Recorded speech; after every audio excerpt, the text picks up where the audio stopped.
we also need to be able to reverse engineer intentional living and say, these are the metrics. In business, we call them KPIs. Yes. But what are intentional living metrics to know, like, I am actually living my intentional life?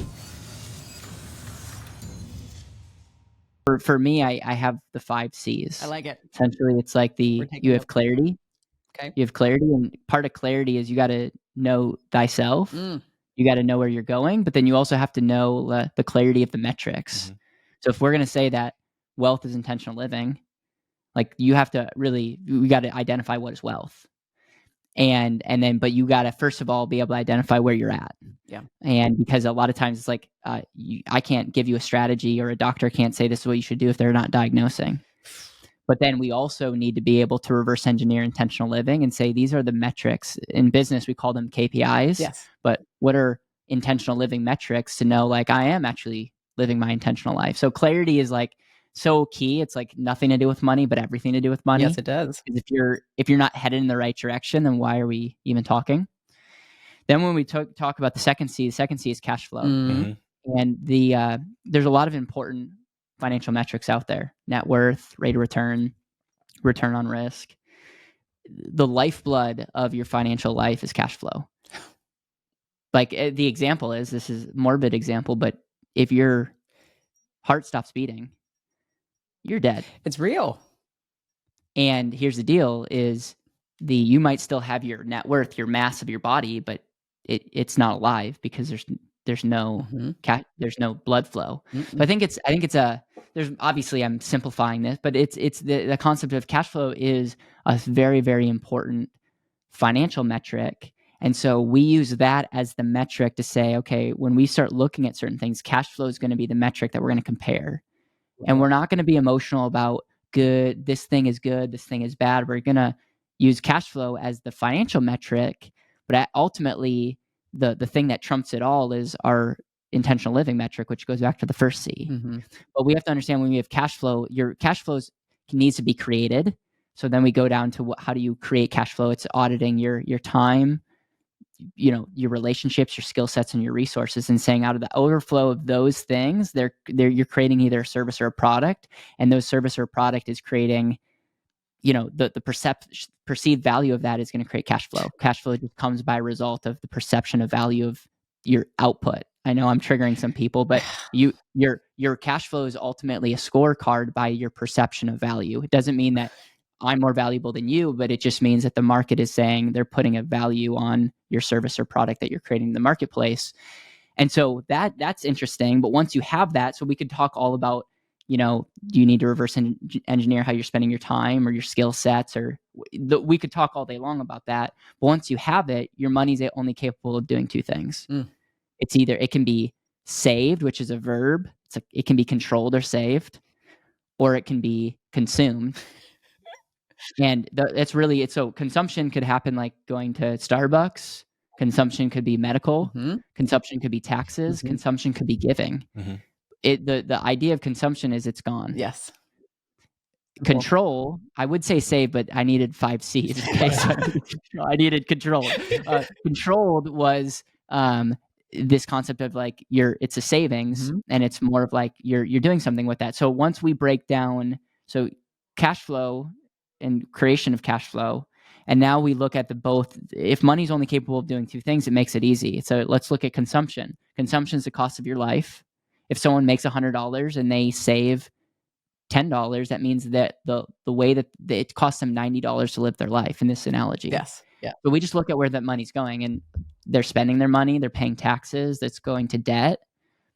And so we look at certain things like, is your debt aligned? Is your credit aligned? Are you overpaying on your taxes? Are you spending money on what you value? And hate to say it, but those are the 4 areas that most of your money's going to. And if all we could do is help people get really intentional with where they're spending their money and understand that look at debt like a portfolio of assets and say what's serving me, what's not. And then credit, how having a good credit score versus a bad credit score can really enhance that. And then a lot of the people that we serve have a tax problem. They're overpaying on taxes. That's one of the things that we do, is we can help people pay less in taxes by really understanding fundamentals of taxes. But then when we look at controlled, the control element is, okay, money that's not consumed is controlled. And for us, it's that emergency opportunity. So it's like build that emergency fund. And the ROI of emergency funds are amazing because it's like it allows us to show up more powerfully. Amen. Then you have opportunity, and opportunity should be invested in assets. And the definition of an asset is something that is valuable, that creates cash flow. Not all assets are created equal. We reverse engineer you are your greatest asset, so make sure you're not undervaluing yourself. But then we just go through what you invest in might be different than I.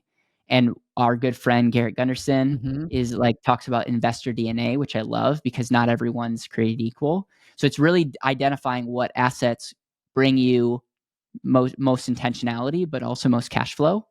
And a lot of times people are not aligned. They're diversifying too early, and they're diversifying their ability to even have an impact or make a dent. And so it's identifying that, but the control aspect. And then the final C is just cover. Make sure that you're covering your financial process from, we don't know what's going to happen. You guys are a perfect example of that. So make sure that you're doing risk management, because we can't eliminate risk, but we can manage how risk is going to affect us. We can, the definition of risk is your chance of loss. So you guys are a great example of like, you got the medical bills were staggering.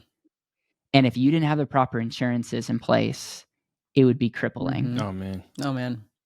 That's an example of risk management of like, I can't imagine if you guys didn't have health insurance, like that would be game over. Game over.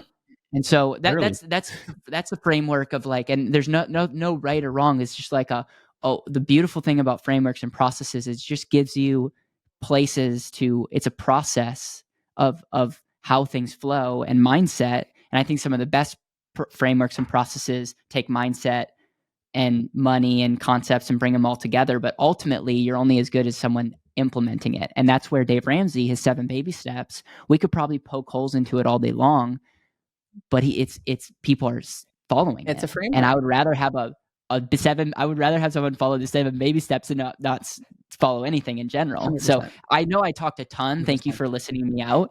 But what are your thoughts on what we're talking about? Oh my God. Well, you got me so hype over here. I was going to say, Caleb, who is your mama and daddy? I need to meet them.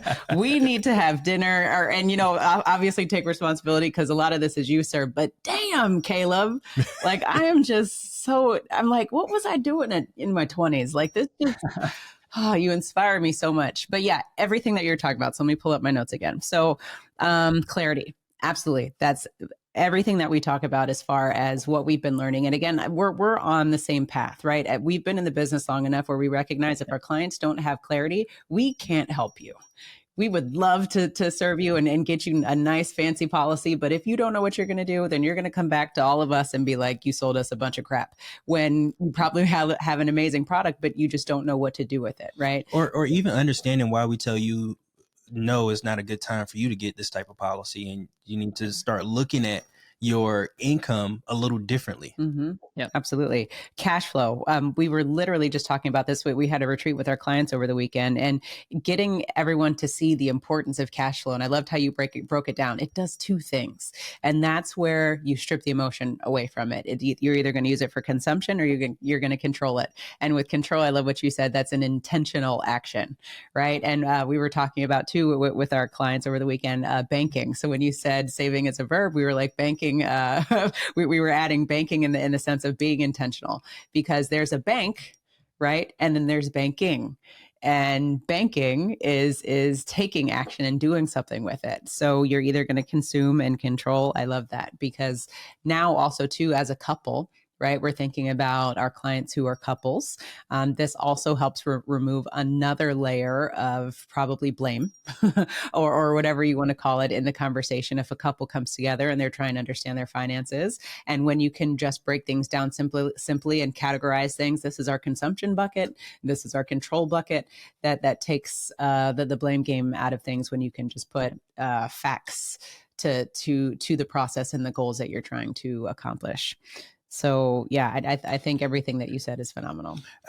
Love it. And I like the fact that it's where you can have a conversation about it and everybody be on the same page that's involved in that conversation. Because it's one thing for us to talk about these life insurance policies when people have even no idea what a whole life insurance policy is versus a term policy. So we have to start our foundation on something that we can we can communicate clearly about, and we both have defined definitions as to what it is. Clarity, cash flow control.